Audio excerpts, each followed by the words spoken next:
It's time!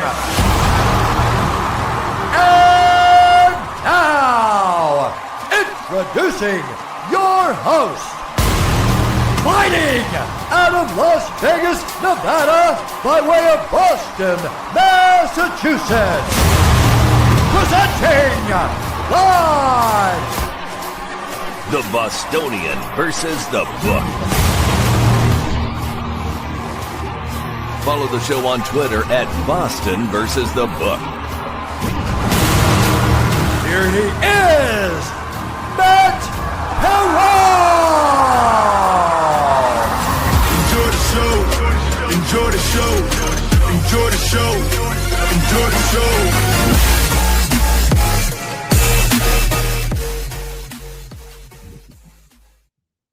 Happy Monday, boys and girls. What's up? Welcome into a new episode of the Bostonian versus the book. My name is Matt Peralta. We are live on YouTube at Boston versus the book. That's the same handle for X. Replayed on Sports Grid Television late night, 1 a.m. Eastern, 10 p.m. Pacific time. And your audio podcast can be found wherever you guys get your audio podcasts. I was all prepared to do a big intro and I'm going to spare you.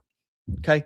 I'm going to spare you because I'm going to give you a lot today in the opening line about the Patriot hate and how the embracing of the hatred has now become sort of a Patriot thing, that the country is sick of the Patriots, that if you're not a Patriot fan, you are sick of the Patriot fans. And while I understand that point, and I do understand that point, I do think that if this team did not have a Patriot logo on the side of their helmet, this story, you guys would love this story. This has everything that sports fans love. This is a modern day Rocky story. This is a where did you come from story. The only reason why people are angry today, the only reason why they're making the BS lame excuses of Bo Nix plays, the Broncos win, nonsense, okay? The Patriots become the first team to go through 3 top 5 defenses in the playoffs, and they're going to play a 4th in the Super Bowl against the Seahawks. And if they win, they will have a run that no one has ever accomplished in the NFL on their way to a playoff championship. And you will still poke holes. You will still try to say, yeah, but the path. This is the run to Banner 18 all over again for the Boston Celtics. Nobody cares. Do you understand that by pointing this out, you are only fueling what Patriot fans have been enjoying all year long? The amount of belly aching and crying and whining going on about what happened with the Patriots. How many whataboutism comments are you guys going to make? Well, the snow. Well, Sean Payton. Well, the referees on the 4th and 1. Well, if Jared Stidham doesn't do X, Y, Z, whatever fumble, interception, choke job that we all predicted could happen running with a backup quarterback, but you all told us that Jared Stidham was going to be amazing because he was the best backup quarterback in the game, right? I mean, CBS, my God, how much did they go crazy? Jim Nantz about Jared Stidham, whole first quarter, Jared Stidham, Tony Romo. Oh my. Yeah, things changed pretty quickly in the second half, huh? It's just an interesting look. We will obviously get heavily into the Seahawks, who did an incredible thing. They took Sam Darnold, and in year 1 with Sam Darnold and Mike McDonald, they are now in the Super Bowl, and they knock out the Rams. But why is nobody talking about the fact that Seattle beat 2 divisional opponents in the playoffs? Like, why aren't we talking about that? Because beating teams in your own division, you know them pretty well. You see them 2 times a year. Like, winning a divisional game at home, you're kind of expected to do that. So Seattle wins over the 49ers, a banged up team who had nobody left. No one's talking about that. And then no one's talking about the fact they beat the Rams for a second time at home, and the Rams were in a spot that was horrific for LA. We talked about it all week. It's why I bet against them, okay? You looked at the spot. 3 straight games on the road. 3 straight road games. And the last game being an overtime game in Chicago against the Bears. This is a game that nobody has won since 2003. Now they're 0-6. Teams, after they go to an overtime game, they lose the next week in the postseason. OT in the playoffs doesn't happen very often, but you lose a lot of your gas, and it's hard to keep rolling. And so did the Rams run out of gas? I don't know. We can't do that in sports, right? We don't know what could have happened. All we know is what did happen. What did happen? We'll go down the rabbit hole today talking about the rush for dome stadiums. If you didn't have a fun time watching the Patriots and the Broncos, you're not a football fan. Period. I don't think you like sports, to be quite honest. Whether domes are quirky, domes are gimmicky. We don't play football. We don't play baseball out indoors consistently. The game was not developed to be played in that way. The game was developed to be played outdoors. Soccer is played outdoors. Baseball is played outdoors. And sure is damn sure that football is meant to be played outside. And we are rapidly becoming a sport of indoor pristine predictions or pristine conditions because people are worried that their predictions might be wrong. They want it on an analytical spreadsheet. And when A to B to C happens, and God forbid that one team can handle the weather over another, nope, that's not acceptable. Can't have that. Nope. People are talking about sending the championship games, the AFC and NFC championship games, to a neutral field. Do you know how hard it's going to be for me not to swear today? Do you know how hard it's going to be for me not to drop like 18 curse words during this show? Because I'm excited about the Patriots, okay? But I'm more pissed off at people's reactions about the snow in Denver and trying to claim that should be a precipice for changing the way that football has been played forever. Football's an outdoor game. What is wrong with you people? Rain, snow, warm weather, cold weather, wind. This is all part of the game. This is what makes it fun. I'm not interested in watching football the same way every single day. That's boring. I'm not interested in watching the same conditions in every place. And hopefully somebody in Chicago, hopefully somebody in Cleveland is going to wake up and go, yeah, this is stupid. Why are we building a dome? The Buffalo Bills, the most frigid northern team that's basically in Canada, they figured it out. And we're like, what are you talking about? We're not building a dome. I have no problem if you want to cover your crowd. That's fine. Cover your crowd. But don't build a damn dome. What are we doing?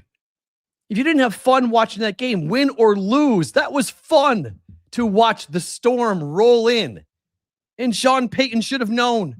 Yeah, he should have known. NASCAR teams know all the time.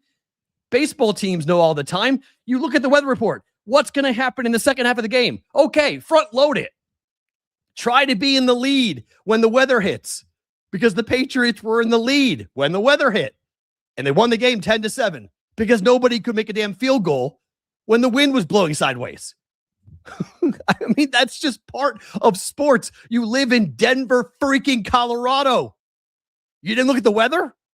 You didn't look at the weather forecast? You don't know what the weather is? You're on the damn ground. You live there.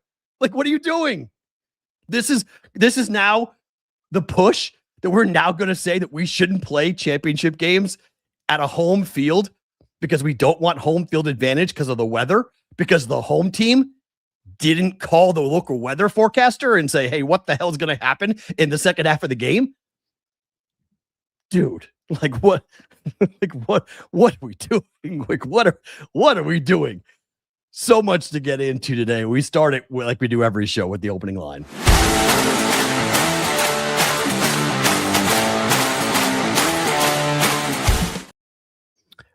This being a Monday, I knew we would get into this, but I knew we would see the hatred explode after the Patriots won the AFC.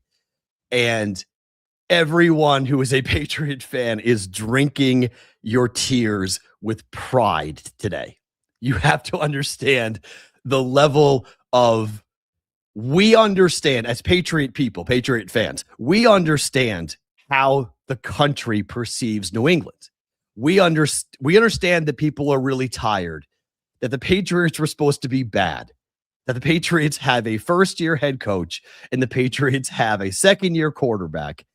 They lost their defensive coordinator in the preseason, and they were able to just quickly change lanes and have a defense that was disrespected and overlooked all year long. They hit on nearly every free agent. They were able to draft really well. And this team is an unbelievable story if it wasn't for the Patriots, if it wasn't for the franchise that now will go to their 12th Super Bowl. Okay. It's basically 1 in 5. We're in Super Bowl 60 and they're going to 12. Okay. So one of every 5 times this game has been played, the biggest game of the year in American sports, the Patriots have been at 1/5 of the time. Way more than anybody else. If they win, they'll pass the Steelers for the most wins as a franchise with 7 of all time. Now, I get it.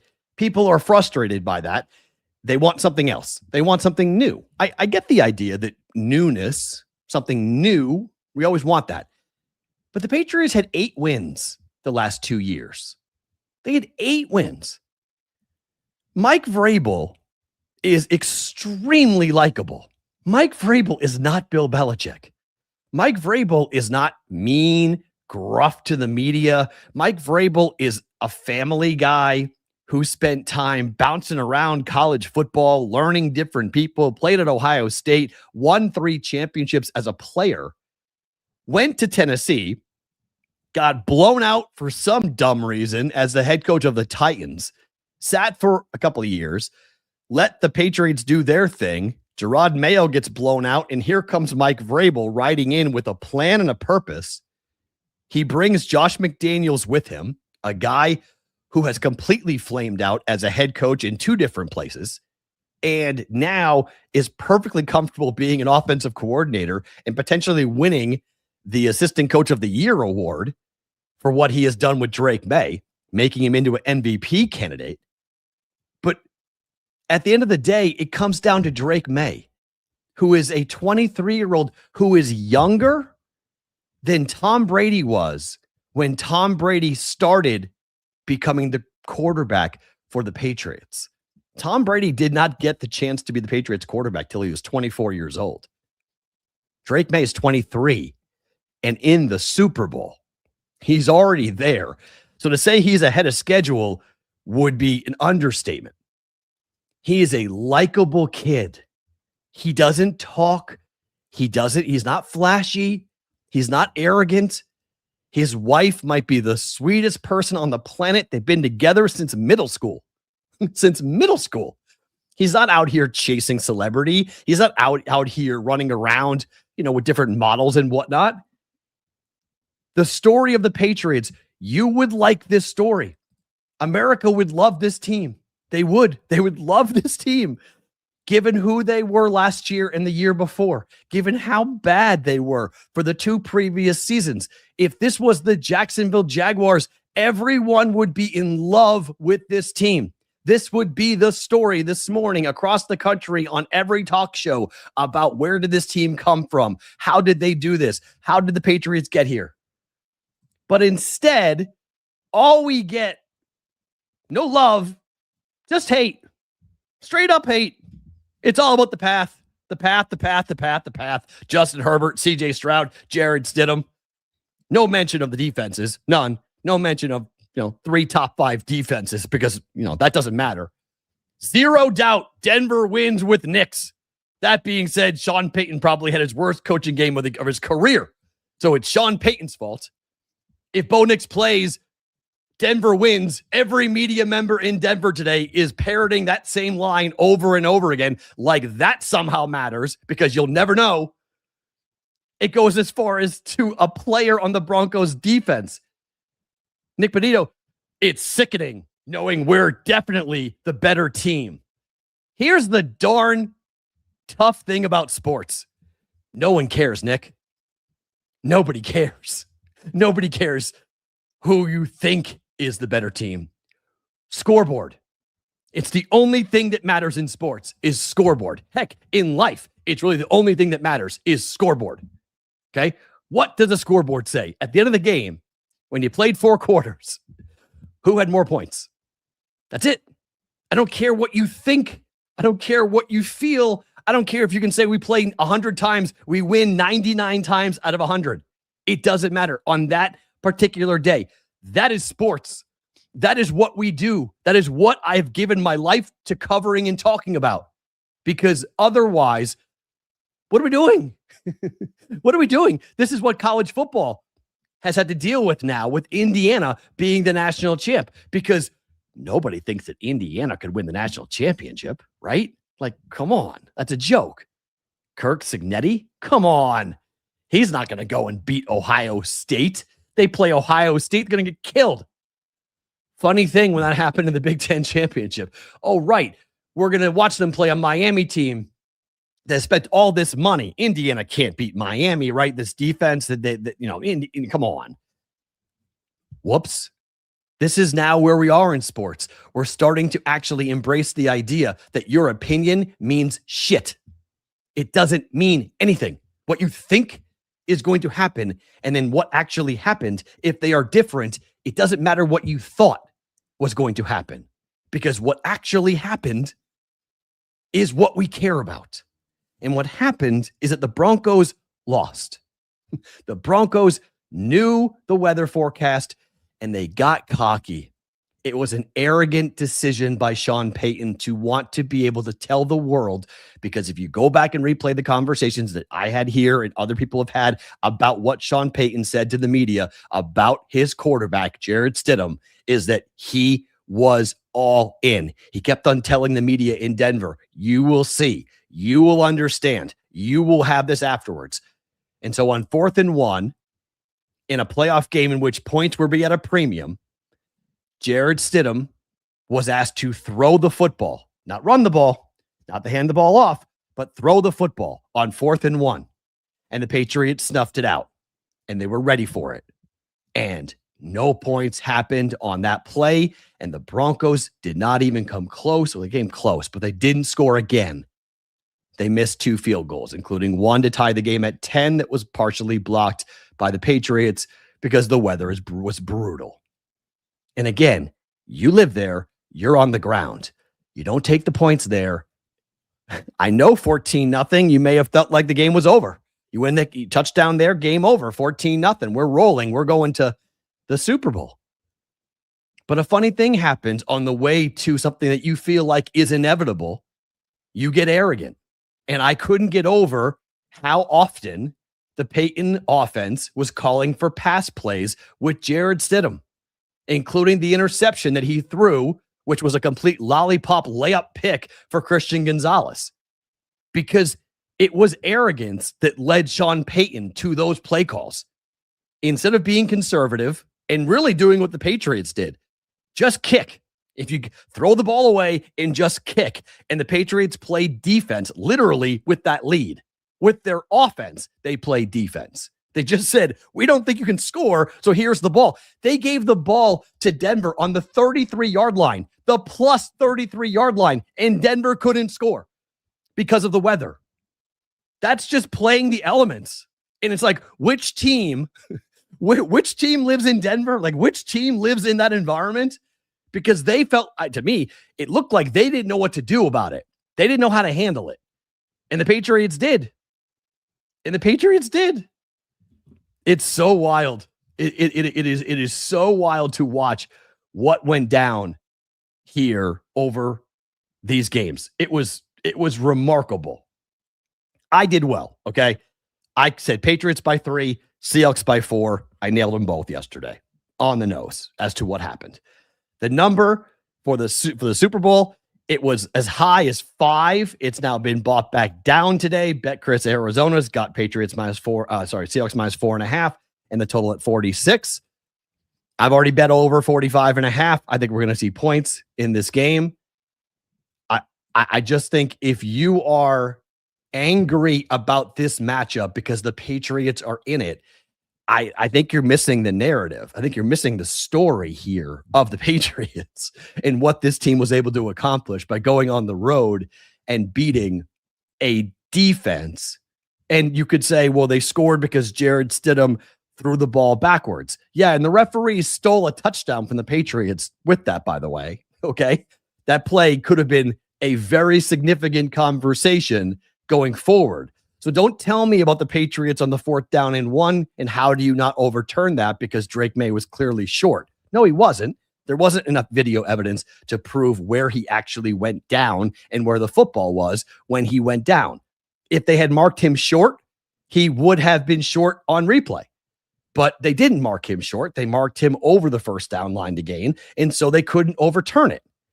But so the referees, I mean, you can say, well, they were pro-Patriots, but then how do you square the circle of that call in which the Patriots pick the ball up, run it into the end zone, they score?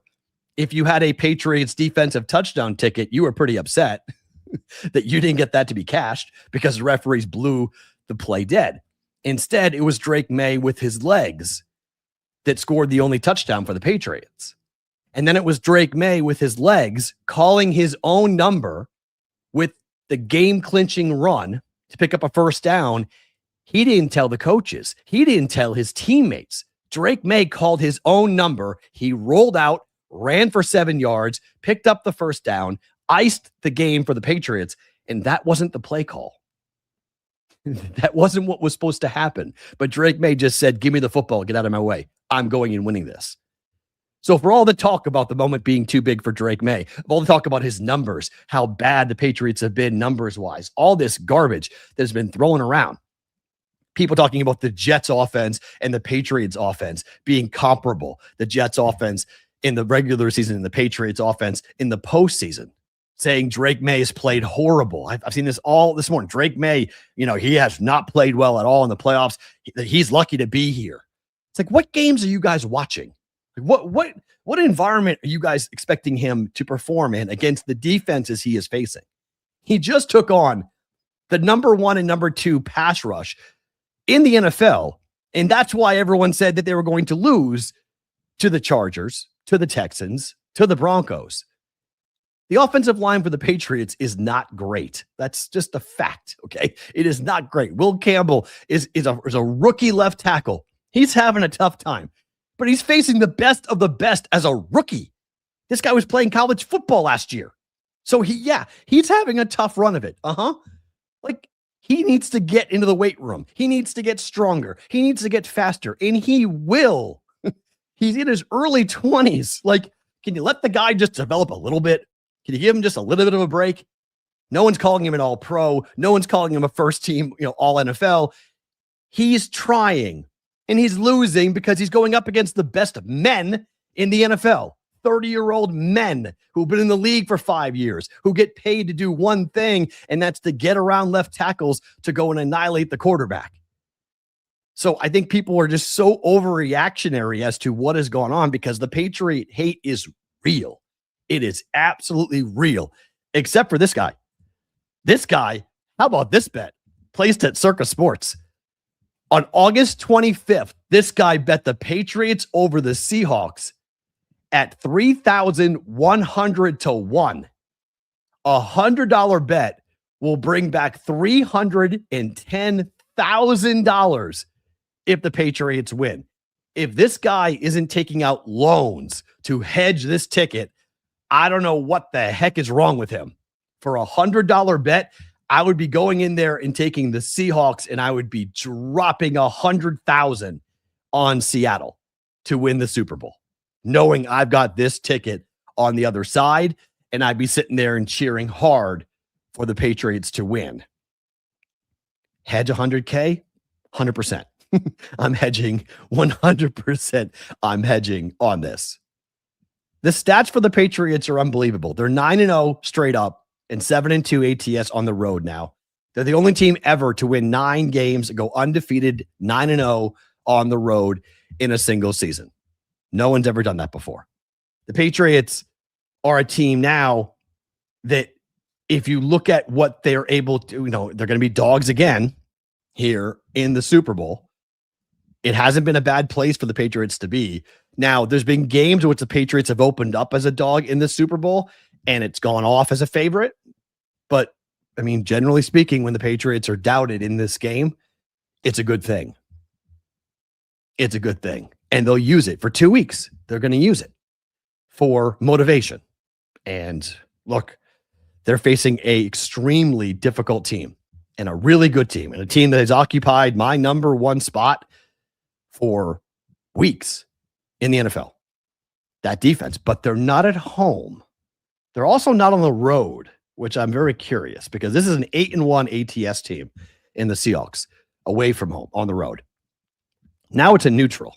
It's outside, not a dome. It's outside in Santa Clara.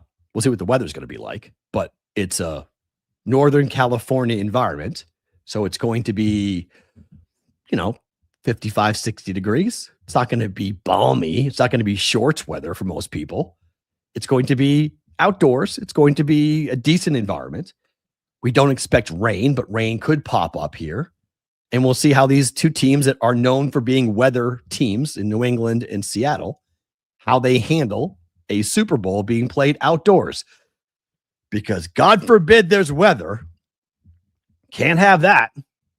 We'll talk more about that in a little bit, but let the hatred flow. Let it flow. Everybody, you hate the Patriots, it's okay. But you have to ask yourself that if this wasn't a Patriots team, you would like this team. You would like the Patriots. You would like the story. You would like Mike Vrabel. You'd like Drake May. You'd like Drake May's personal life. It all has the workings of being a very popular football team, except for one problem. They have 6 championships already, and they have 6 championships since 2001. It's not just 6 championships because no one hates the Steelers the way they hate the Patriots, but the Steelers have the same number of championships, but nobody hates the Steelers the way they hate the Patriots. Steelers haven't been relevant for a long time. They're hiring Mike McCarthy to be their new head coach, and people are like, who? What? Whoa, hold on a second. Nobody hates the Steelers where they hate the Patriots. It's because of what has happened recently. It's because of the winning and how fast the winning has happened. It's not the Green Bay Packers or the Dallas Cowboys. These aren't franchises. The Patriots aren't a franchise that played in Super Bowl I or Super Bowl II. The Chiefs playing in Super Bowl I. This is not the same. Even though people can't stand Patrick Mahomes, they don't hate the brand of Kansas City the way they hate the brand of the Patriots. But this version of the Patriots, you guys would like the Patriots. If it was anybody else, this team would be extremely popular and people would be cheering for New England to win this. But because it's the Patriots, that's why we're not. That's the Patriots side. Let's get to the Seattle side because it was pretty cool last night.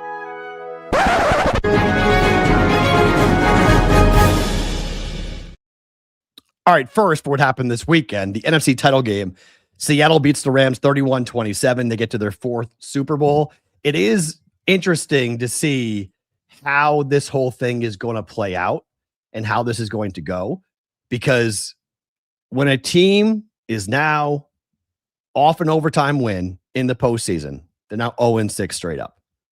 They're 1-5 against the number, 0-6 straight up since 2015.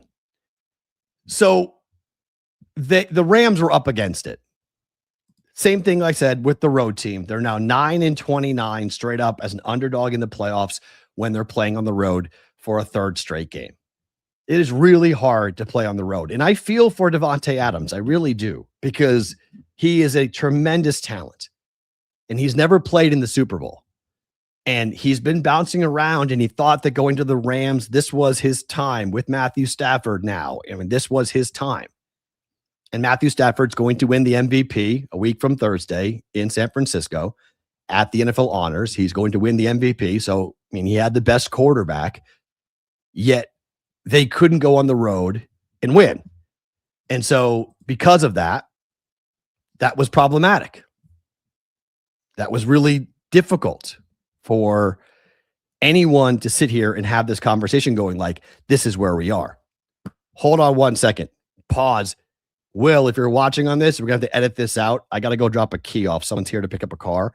I'll be right back. Give me like 1 minute. They've called 5 times since I've been on the air. So hold on. Be right back.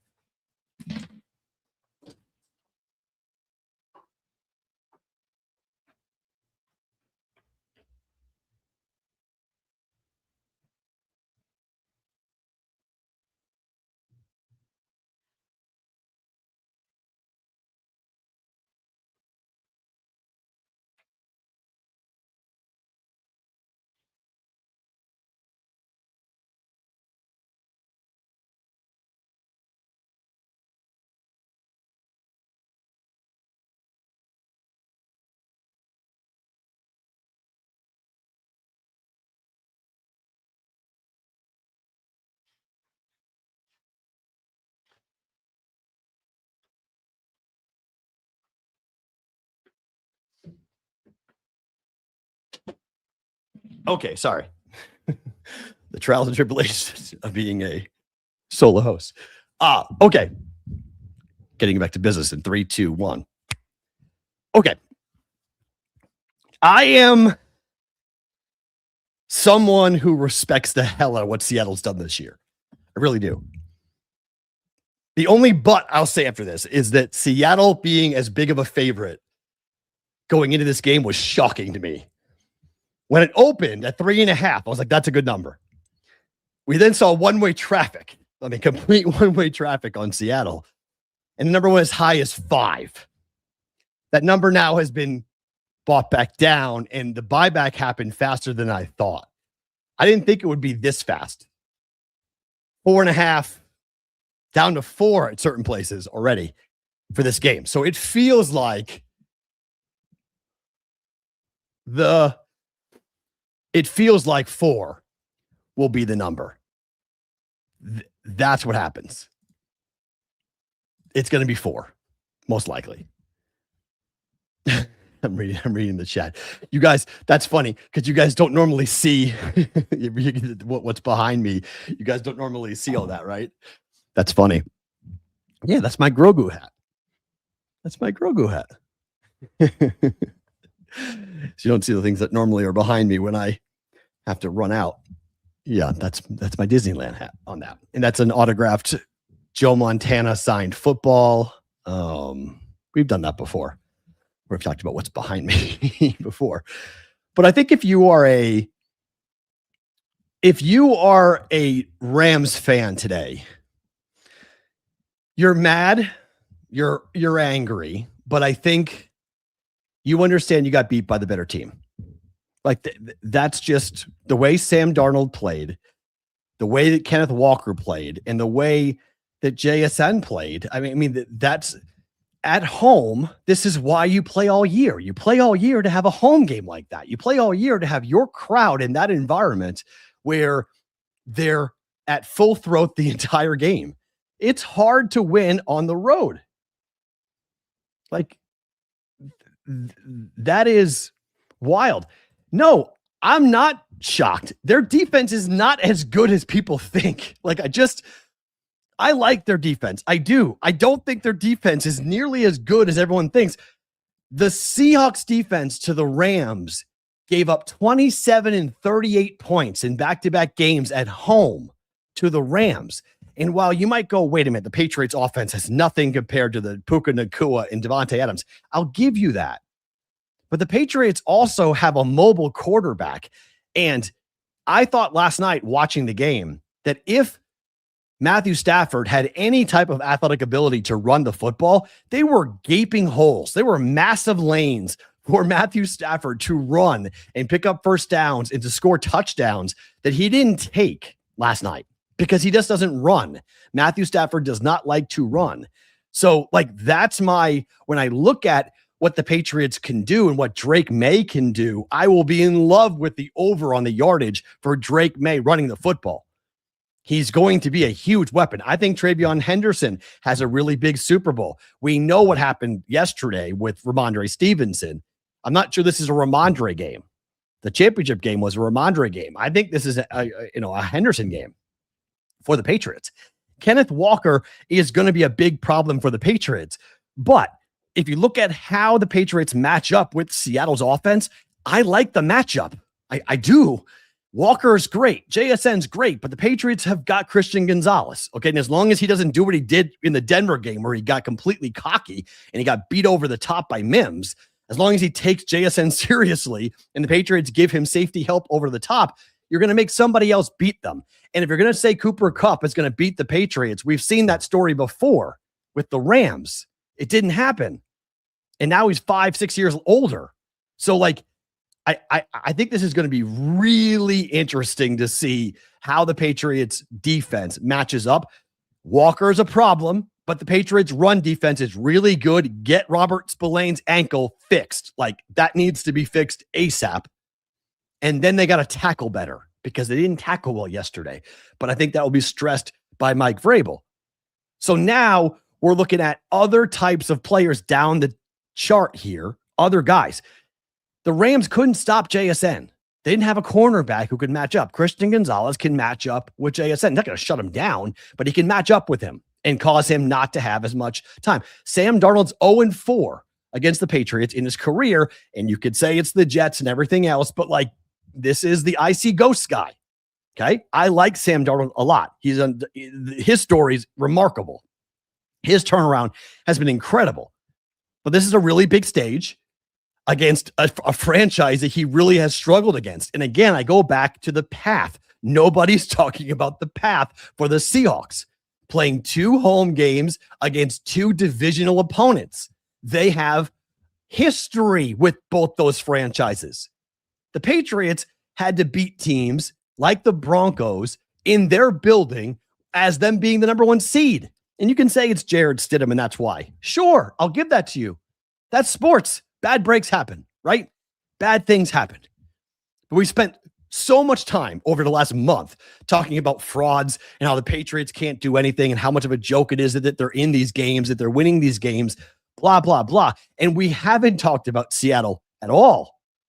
Was the NFC the best conference? Without a doubt. Was the AFC down this year? Without a doubt. But who is more deserving than the Patriots to get into the Super Bowl? Like, ask yourself that. Go back and see who is more deserving of an AFC team. The Bills? Come on. No way. Okay. The Bills lost games they never should have lost. The Bills almost got beat by the Saints at home. No. Other than that, who? Kansas City? Get out of here. Come on. They were a clown show this year.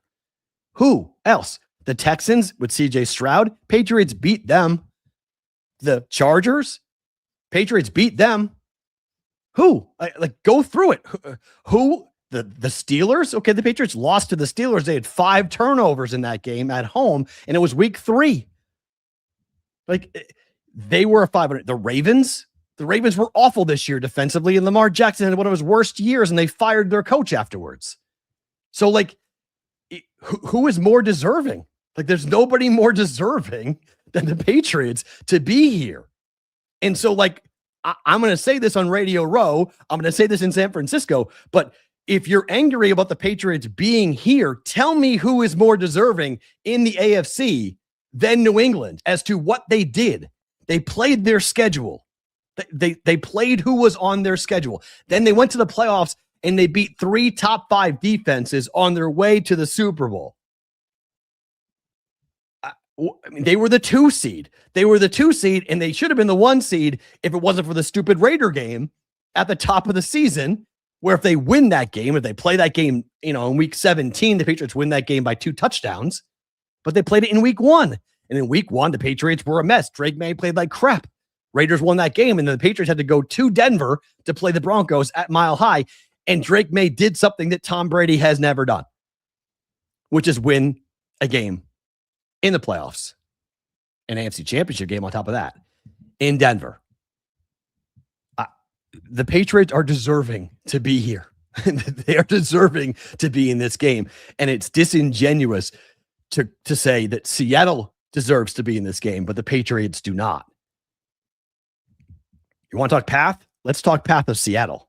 How much do we know about the Seahawks? They look great at home. They looked great. They've won 11 straight playoff games at home for a reason. That place is unreal. So you play the whole regular season to have that game in your place against your arch rival. What do you do now? Could Sam Darnold have an awful game? Absolutely. And we'll talk about this later, but like that number, when it got to 5, I said the Patriots being 5.5-point favorites against the Broncos, that number was a joke. And the Seahawks being 5-point favorites over the Patriots, that number is a joke. Like that number, it's 3. Okay. Seattle -3. Seahawks deserve to be favorites, but that number shouldn't be 4.5. It shouldn't even be 4. It shouldn't even be 3.5. Number's 3. This is going to be a closer game than I think people are giving the Patriots credit for doing. And I can't tell you how many people in my DMs over the last 12 hours have said the Patriots are going to get killed by Seattle. And I'm thinking to myself, they've got you guys. The professionals and the books have got you. This is why the public sucked this year gambling. Sucked this year. When you have this groupthink mentality, you guys have been taken to the cleaners this year by the books and the pros. The pros drove that number from 4.5 to 5 to 5.5, even to 6 for the Patriots.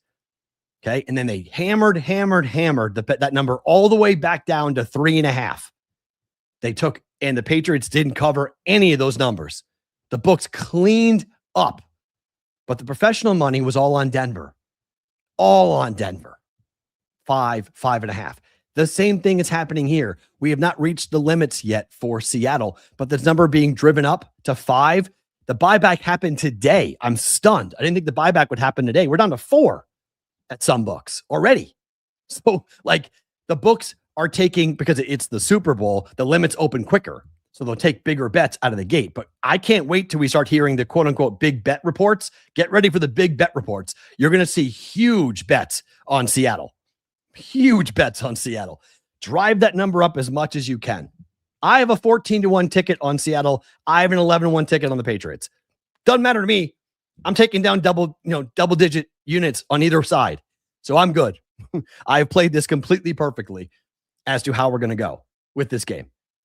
I just think this is going to be a fun watch as to where the number is, because I think the actual number is 3 coming up here for that. Now, that wasn't the only thing that happened over the weekend. UFC 324. Let me just tell you, as someone who was there in person, it was rocky. I know it's being reported by Awful Announcing and other people that it could not have started better. I disagree with that personally. I don't really think that that's the appropriate opinion to have about UFC 324. The questions, I was in the press conference when Dana White was asked this about all the advertisements, and it wasn't just the Paramount Plus ads, it's in arena ads, which is really weird. I'll tell you right now, being at a fight, being at a sporting event with in arena commercial breaks is weird. Dana White said, quote, I haven't seen it yet. All of this is a work in progress. $8.99. You're not paying bleeping however much more. These guys have got to make some money too. And that's true. And I don't think fight fans are against Paramount recouping their investment in the UFC. I think what they are frustrated with is the fact that this was reportedly going to be a faster card because they started it an hour early. What we didn't realize is that starting an hour early meant they had to find the time to put all the commercials in. The first fight didn't start till 30 minutes after the main card was scheduled to go live, which was 9 p.m. Eastern time. The first fight started at 9:25.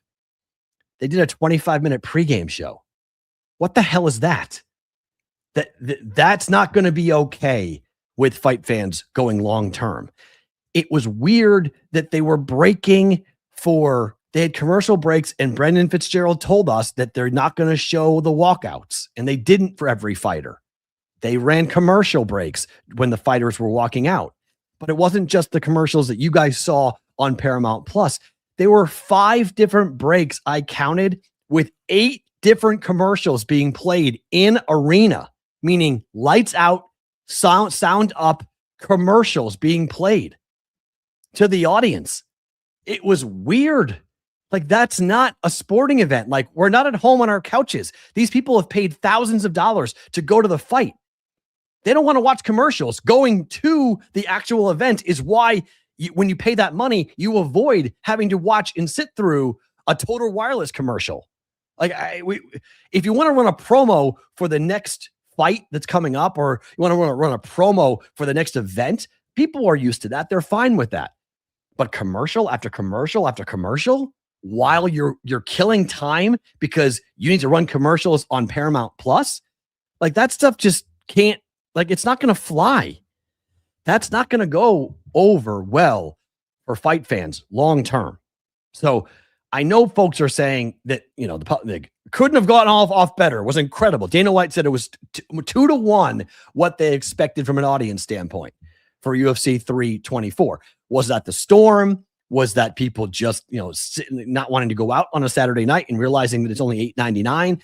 I understand all of the cost perspective. I do. But there are ways of doing that to recoup your money without inundating the audience with advertising, both in arena and on the broadcast. So, work in progress. Yeah. Okay. Good way of describing it. But I thought it was weird. Additionally, as Brendan Fitzgerald told us, this WWE bullshit needs to stop. Okay? It needs to stop. I don't need everyone trying to be the next viral sensation. I don't need everyone getting on the mic and saying ridiculous, dumb things. And I appreciated Dana White calling out Josh Hokett's comments about Brittany Griner, which were so dumb and inappropriate and made no sense why you would say something that ignorant and that stupid in that moment when you have a captive audience and no one knows who the hell you are and you're fighting on a pay-per-view card, a prelim, but still a pay-per-view card. That whole rap thing continued in the post where he went and talked to other foreign media, Canada and whatnot, said even more stupid things. Okay. I don't need it. I don't need guys standing on the back of another fighter and jumping off the back of a fighter. Like, that stuff. I like Silva. I do. But that was really amateur hour. That was embarrassing. I don't need everyone trying to do mic work to get their name, because that is what the UFC and Paramount have told the fighters. We're going to promote personality. And so in the first fight card, you have Paddy Pimblett getting rushed to the top. Paddy got outclassed by Justin Gaethje. Justin Gaethje has fought everyone except Conor. We talked about it Friday. His resume is insane. Paddy's resume is nowhere near what Justin Gaethje's is, and it showed pretty fast. That was just domination. That was a guy who was a Hall of Famer up against a fighter who's trying to make a name for himself, who realistically talked his way into that fight because Paramount needs personality. Sean O'Malley wasn't unbelievable in his fight, but he won. We bet it by decision. He got there, kept his star power alive by it. You could make a case that Song Yadong won that fight. I watched it live. I think O'Malley won, but it wasn't like a blowout. It was 1-1, and then whatever you thought the first round. Song Yadong won the second round. O'Malley won the third round. Who won the first round? That decided the fight. It wasn't action-packed. It wasn't a tremendous fight. It was entertaining. But the other cards, the other fights on the main card weren't great. They weren't great. It was a rocky start. But for Justin Gaethje, bravo. Hell of a performance. Hell of a performance. And now the interim belt holder, will he fight Ilia Topuria? I don't know. Will that fight be over pretty fast? I don't know. I think it's on the feet, though, and it could be fun for at least a round or two. That could be a highly entertaining fight if we do see it. When? The White House card seems to be the one that everybody wants to be on. Gaethje said he was 100%. If you looked at the damage that Gaethje took versus the damage that Pimblett took, it was stunning. That was the same guy, two guys in the same fight. I mean, like, Pimblett got pieced up. Gaethje was like, I'm good. He wants to fight on the White House card. Everyone wants to fight on the White House card. And maybe he'll get his wish. And maybe it's going to be Gaethje against Topuria for the lightweight belt, which would be awesome. But we have another fight card this weekend in Australia.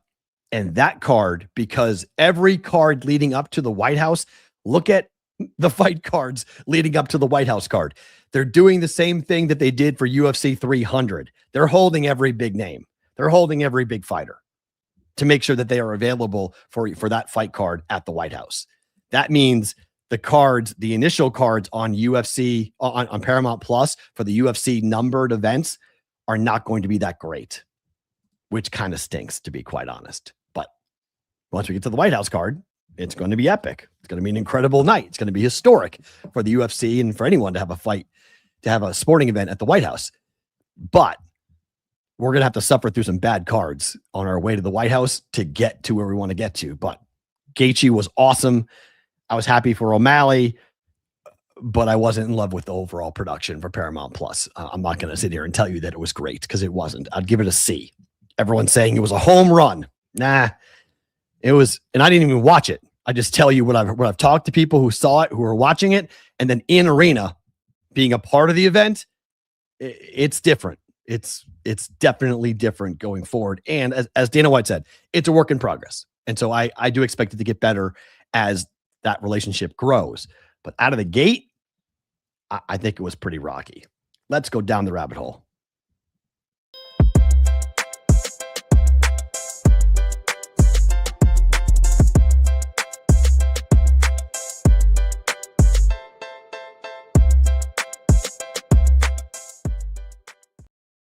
All right, down the rabbit hole we go with our friends at Rabbit. If you guys don't know who these guys yet, I've seen a bunch of you guys already jump in with Rabbit, which is pretty darn cool. But they are the first true peer-to-peer sports picking marketplace. They like to think of themselves as Venmo for your sports take. They have group chats. We all have group chats. You have trash talking between your friends.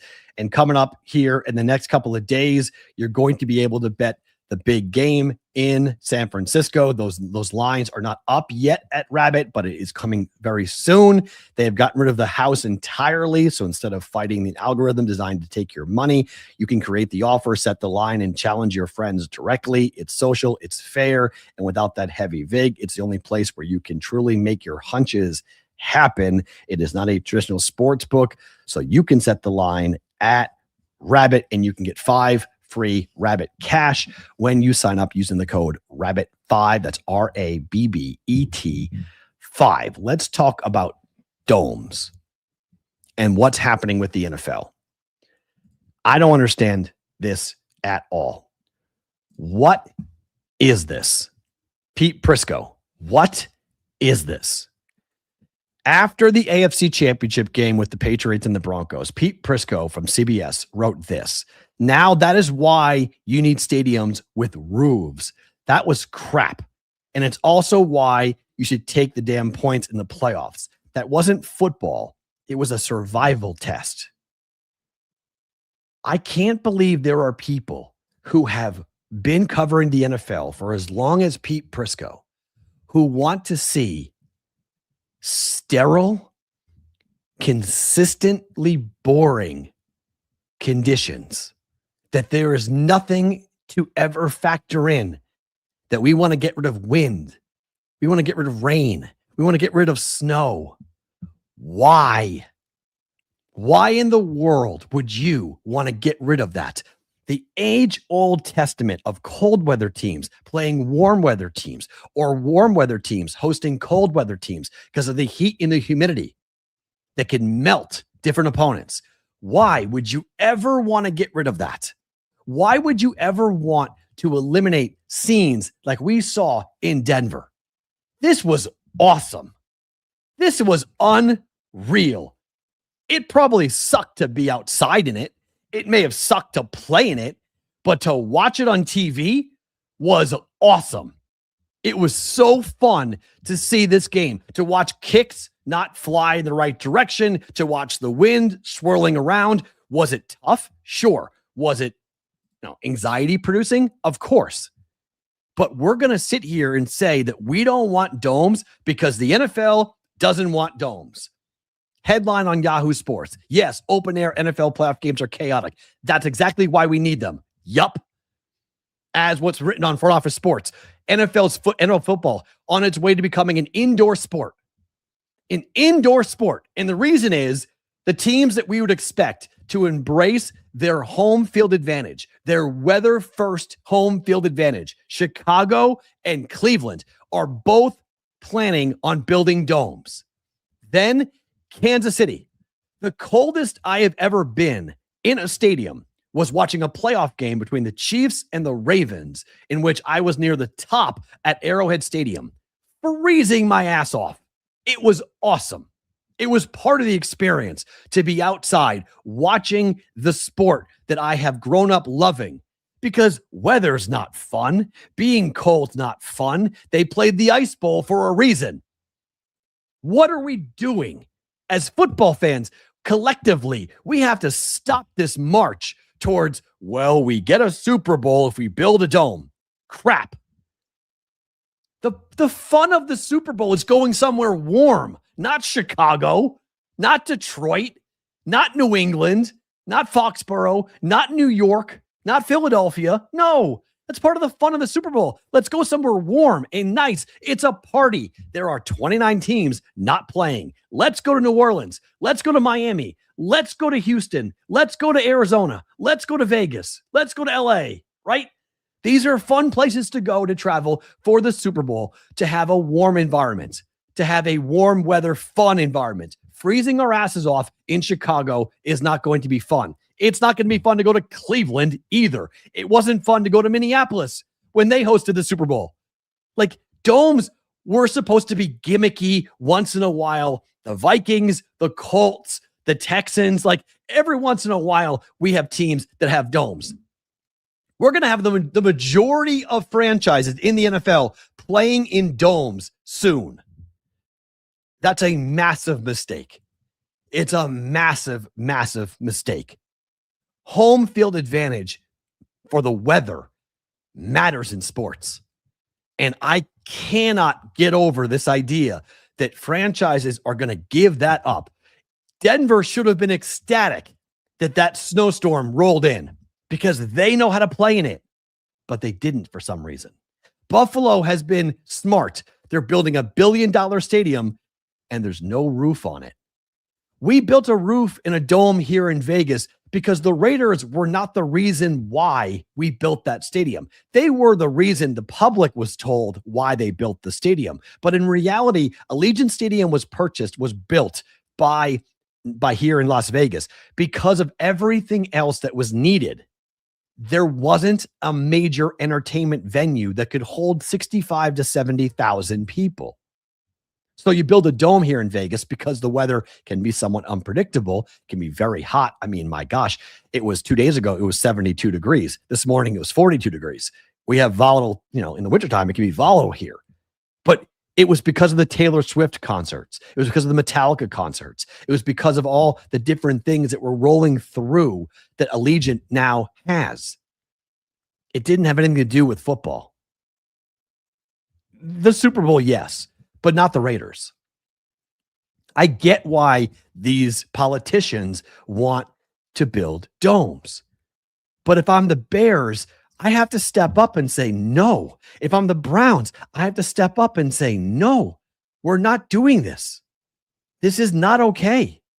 We can't cause football to be played inside all the time. That's not what the sport was supposed to be. That's not how we all grew up playing the game, and it's not how the game is supposed to be played. Heck, these kids in college are not going to play in domes. They're all going to play outside. They're going to get to the NFL and not know how to play inside, because you do have to play differently when you're in a dome. It's a different game. It's a different sport. Football teams that are built to play in the weather, that understand how to play in the weather, and then NFL teams that are built to be played indoors are different. The Colts, okay, look at the way these teams are playing. I hate this. I absolutely, completely hate this.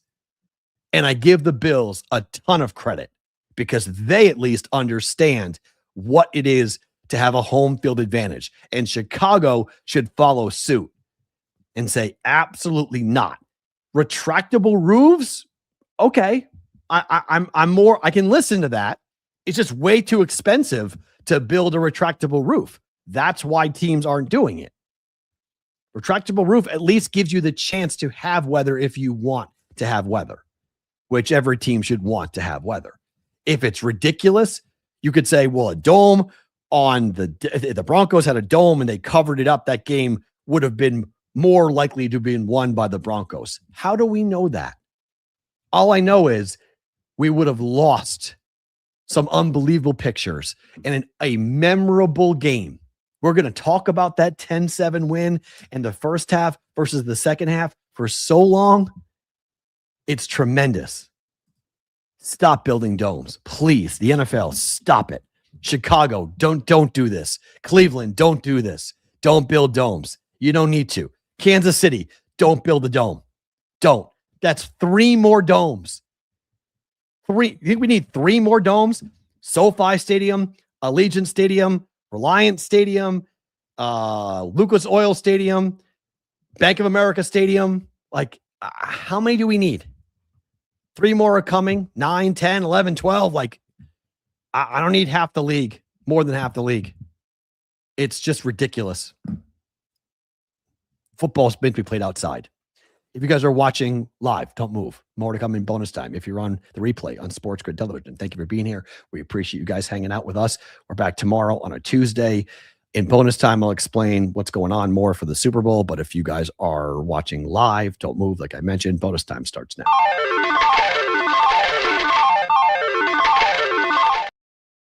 Yes, everybody wants Super Bowl. No, they should not be played in cold climates. No, I just said that. Yes. I mean, absolutely. But I just have a real tough time with this idea that we're going to have football being played indoors. Can't stand it. Absolutely cannot stand it. Okay. A couple things. We currently, if you are looking for gear for Patriots championship, BVB championship gear, we are headed to San Francisco for the Super Bowl. You guys can go and buy. That is the Corbin Super Bowl hat that I will be sporting coming up on Radio Row, Media Row, thebbbshow.com. Go to the website, click on the link for the store. Those hats are available right now. If you'd like to get involved with some Super Bowl gear, some different merch gear, we will be at the Super Bowl coming up next week. So this week is a little bit wonky. So just a reminder, video on demand for BVB. There's going to be a 1-hour show. There won't be a live chat, but there will be comment sections if you guys want to jump on the comment section. But you're going to get 3 1-hour shows. The first one will be taped here in Vegas. The next 2 are going to be taped in New Orleans. Most likely going to be taped overnight, so for 1 hour. And so I am going to be taping the Daily Juice. And after I tape the Daily Juice, I will then go and tape BVB for the following day. So it's going to be a little bit different. We're going to have our typical opening line segments. We're going to have Down the Rabbit Hole. We're going to have what happened last night. All those things will be had. It's just going to be 1-hour conversations, and they're going to drop. The videos are going to drop. I don't know yet, to be quite honest. I may just put them up in the morning. I'm going to be in New Orleans at a hotel, so I'm not 100% sure about my internet speed. So like I'm a little bit on the concerned side about an hour-long video being posted. Like, can the internet handle that? That's the hope that it can. But that's the plan for Wednesday, Thursday, and Friday. Okay. So Tuesday night, I'm going to tape Wednesday's show. So I'll get up on Wednesday. I will put the show out for Wednesday morning. I'll get on a plane and I'm going to fly to New Orleans. And then Thursday night and Friday night, I'll tape the BVB episodes and post it to our YouTube channel. So when people are going to come and go, where's the show? Where's the show? That's where the show is going to be for Wednesday, Thursday, and Friday. I've never done a video on demand before, so I'm curious to see what the numbers will look like. Oftentimes, people have told me that YouTube is better to be video on demand than it is to be live. So the live capability of YouTube in terms of like pushing it out to other people doesn't happen all that often. That the VOD, video on demand, is what they really specialize in, and that those shows really tend to get pushed. So I don't know.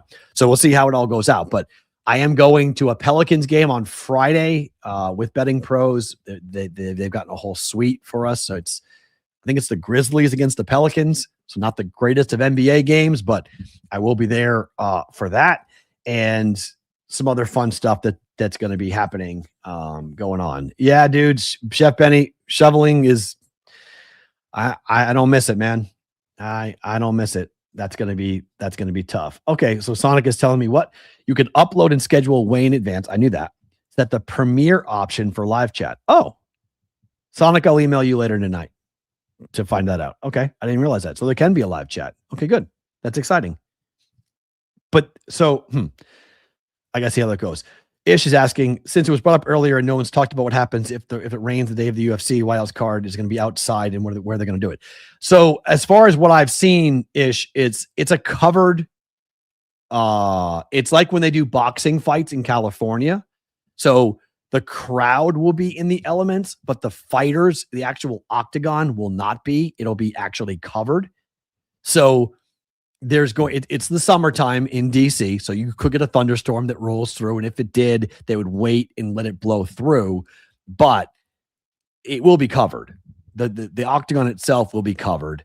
The broadcast crew, like the immediate around the octagon will be covered, but the crowds are going to be in stands, and there's only going to be like, I think 5,000 people, is what they said, is actually going to be around the octagon.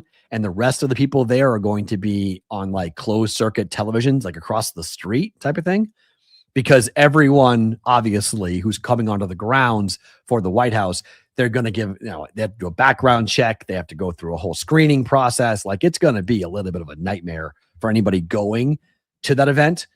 So that's what they're keeping the numbers way down for this. It's going to be for TV. Like it's for Paramount. And Paramount, just by the production of the whole thing, 4,500 people. Thank you, Jimmy Jack. Okay, I was right. Yeah, it's about 5,000.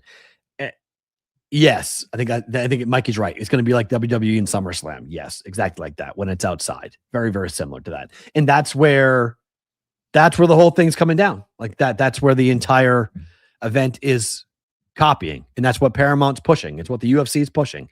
They want personalities. They want WWE. Watching it in person for the first time, I wasn't turned off, but I was very happy that the main event was the same. There wasn't any nonsense going on for an epic 5-round fight between Paddy Pimblett and Justin Gaethje. But the other stuff, like the lead up into the main card, they had not one video, they had two videos. They had a tarp surrounding the octagon, which they showed a video on, and then they dropped it, and they had Bruce Buffer rather, in the middle of the octagon doing its time, which I thought was a little weird. Like it was unnecessary, but they did that. So that's kind of the whole everything about the Paramount relationship at the moment is feeling unnecessary. It's all unnecessary. Does that continue? I don't know, but I wasn't a big fan. I'll just say that. Okay. I'm a fight fan. I don't need, I think they're marketing to a different type of personality than me. I think they're trying to get the wrestling fan to pay attention. And I can't hit. And look, 2 fights getting scratched was bad. And one of the fights getting scratched due to irregularities in the betting market. Well, that's where we'll continue with the show, because that's the news of the industry, because it's a bad story. Hey.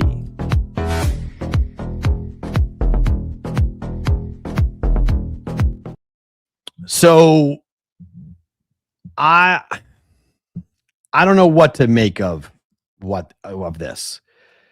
So the UFC canceled a fight due to betting irregularities. And whenever you're talking about betting irregularities, this is tough. Dana White said he wasn't going to play around with it, that the FBI had been involved, and they determined that it was not something they wanted to play around with. And so they decided to just come up and cancel the whole fight and not play around with it, because there was an injury supposedly to one of the fighters, and it just got very on the internet. The Michael Johnson, Alex Hernandez fight was being talked about for a while. Like there was a lot of weird movement, a lot of line manipulation going on. And so a gambling integrity service flagged it, told the UFC, contacted the FBI, and Dana White just said, cancel it. So Michael Johnson and Alex Hernandez, that fight just went off. We don't know which fighter is being accused of anything. We don't know why or how it was going down, except that the fight was pulled for that reason. And this is good news. I'm glad that they decided to pull it. It's bad news because it's another awful story for the UFC and for betting and sports betting that, you know, we're having fighters clearly being approached by syndicates and gamblers, and they're listening. And I've told you guys this story before, but I'm not even a little bit surprised that this is happening. It's been going on for a long time. I am very happy that we are seeing these fights be pulled, that the gambling integrity services are doing their job, that they're flagging these fights before they go off, not afterwards. The problem I have is that they flag it after. You got to flag it before. You got to take it down before the fight ever happens. Get all your refunds out to the players, and so you're not having to worry about the conversation of, well, if the book had lost, would this have been reported? Like if there's something fishy going on, 100% it should be stopped. It should be pulled, and we should not be having these fighters be allowed into the octagon on either side, whether it be the Hernandez side or the Johnson side, whoever might be potential, or both of them for that matter, if they're both in cahoots, to have the fight be fixed. So the FBI is involved. We'll see where it goes, but it's a bad story for sports betting. It's a bad story for the UFC, but it's a good story because they caught it before the fight happened. And that's what needs to happen. Don't allow it to go off if there is some type of impropriety or questionable gambling going on in the market. And there was just, I didn't follow it. I just kept on people just kept on sending me these videos from the guys who bet MMA heavily. And they're all were like, something's fishy. This fight is fixed. This fight is not right. Look at these numbers. These numbers don't make any sense. And I didn't have enough time or background with either fighter to be able to really dig down deep. I just knew that was being talked about. And then the fight got pulled. And when the fight got pulled, it was like, whoa. And like the third question to Dana White in the post-fight press conference was like, what happened to the Hernandez fight? And he said, we pulled it. Like, bottom line, like we're not playing around. Like I'm not, here we go again. He said, I'm not going to let this happen. And no, it's not a good look for the first Paramount event, but it's not really on Paramount in my mind. It's more on the UFC. But yeah, I thought Rose was robbed as well. I was really surprised at that. Rose won that fight, and the crowd let the judges know as well. I watched that fight closely. I had no money on that fight, but Rose won that fight. That sucked. I will agree. That was robbery that Rose, but then again, judges are judges. They kind of stink in that way. Let's make some plays for tonight.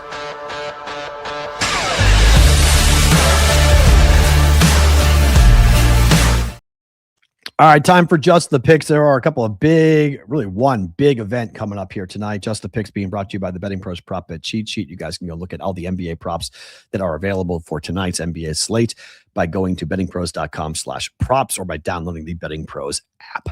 Arizona on the road against BYU. I'm taking Arizona until further notice. The entire betting world is on BYU. They all like BYU. 20-0 Arizona. BYU's got 2 losses. Provo is going to be rocking tonight. Arizona has not lost, and I think Arizona's defense will be the reason why they're able to escape Provo with a win. But this is going to be a lot of fun. Like this is going to be a fun fight. And yeah, Jimmy, I think Arizona wins. I'm taking Arizona until further notice. It's a short number. It's essentially a pick 'em number here for this really fun game. It's the game of the night in any sport. This is the game of the night with number 1 Arizona on the road at BYU. I like the Pete kid a lot for Arizona. This number is currently sitting at 1.5 still. Opened at 2. It's painted 1.5 across the country. I know a lot of folks that like BYU. I'm against it. I'm taking Arizona. I'm laying the 1.5 points with Arizona. One NBA play for tonight. I'm taking the Lakers under 237.5. Last 3 games for the Lakers have gone under. Chicago as well. This number is down to 234.5 now. So I got a number that's no longer available, but I do think the under is the right side here. FanDuel's at 234.5. Circa is still at 235.5. 234.5 at BetMGM. 235.5 at Hard Rock Bet for that tonight. But I think the Lakers and the Bulls tonight go under. The Bulls, their last 3 games, and at home, the Bulls have been a dynamic under team. 2-1 games to the under for Chicago this year at home. Lakers on the road haven't been scoring nearly as much as they have in the past. Lakers, Bulls under 237 for tonight. Time for favorite thing about today.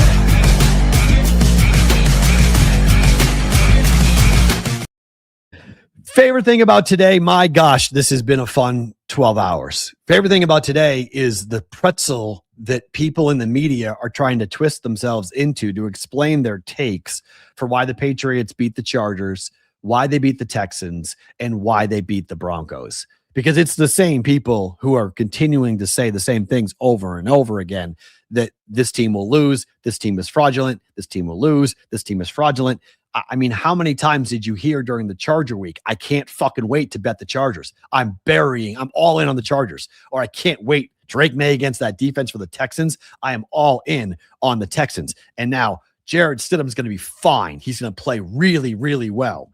2 turnovers by the Broncos yesterday, both on Jared Stidham, both his fault, both cost his team the game, which was the whole point as to why the Patriots were favored, why everyone who were taking the Patriots, they were saying, well, Jared Stidham's going to make a mistake, because Jared Stidham has made mistakes in every game he played in the NFL.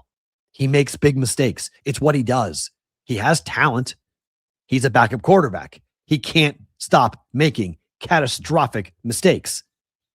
If he eats that football instead of trying to push it to the running back, that's a sack. It's 4th down. Patriots get the football. They're down 7-0. They get, decent field position, probably held to a field goal. It's probably 7-3 after that. Jared Stidham down 10-7, decides to rear back and throw the football up for grabs against the best cornerback in the game, arguably, and Christian Gonzalez. And you get picked off. And you get picked off. I mean, Jared Stidham didn't play horribly, but he cost his team the game. I don't know how you watch that game and don't go, yeah, Jared Stidham cost his team the game. You can maybe blame Sean Payton for not taking the points by going for it on 4th down, but there were 3 big plays in that football game, and all 3 were negative for Jared Stidham. 4th and 1, didn't convert. Fumble inside his own 15-yard line that led to the Drake May touchdown, and then him getting picked off by Christian Gonzalez. I mean, all on Jared Stidham. He didn't play poorly. He didn't embarrass himself, but he was the reason why they lost, which was why the Patriots were favored, which is why I thought the Patriots would win by 3. I did not think the Patriots were going to be able to cover that number. I thought the 5 was ridiculous. I did not understand the movement on either game's total. I didn't get why people were betting the under for the Rams and the Seahawks. That game flew over, and I couldn't figure out how people were betting the over for the Patriots and the Broncos. That game was way under. First quarter under, first half under, game under. It was just a dead under game the whole time. I don't understand why that line move came in and why people were betting the over in that game. And then the first matchup in Seattle was 39-38. Last night was 31-27. I think the Super Bowl is going to look kind of similar to what the Rams and the Seahawks look like. I think, Seahawks winning by 4. If you put a gun to my head right now, I think 31-27, probably the same score. It's right there. I think the Patriots are going to score. I've already bet the over 45.5. I think this game goes over. I think the Patriots will score on Seattle. I think Seattle will force turnovers. I think Drake May will cough the football up. I think Seattle will win. I don't think they cover 5. That number is too heavy. 4 is a push, right? 3.5, 3. The right number is 3.5 or 3 for the game. I think that ultimately is where this will fall, will be 3.5 or 3. But, just from a straight betting perspective, that's 5. Come on.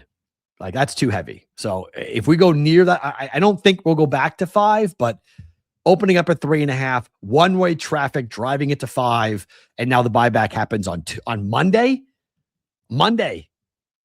We're the week of the bye week, Monday. The buyback started today. It's very interesting. It's going to be very, very interesting. Need that correct score for my show. Well, hopefully you get there.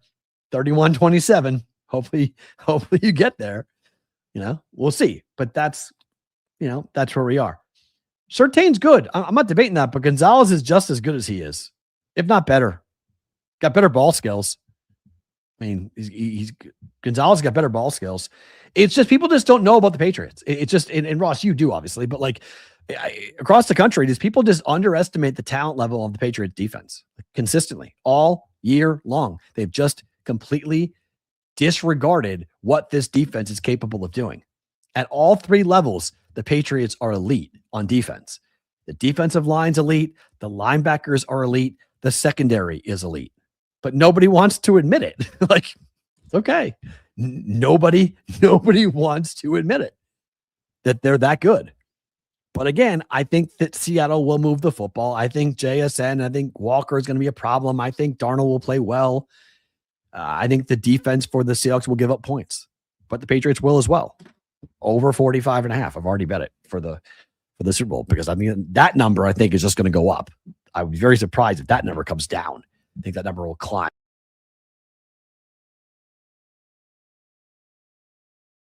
For the game coming up in a couple of weeks. So tomorrow, live, back. Normally, everything scheduled as is for tomorrow's BVB.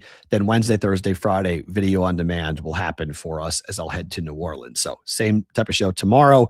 And then Wednesday, Thursday, Friday will be a little bit different. Wednesday's show will be here, but Thursday's, Friday's shows will be taped. I'll be taping those shows in New Orleans at the most haunted hotel in America.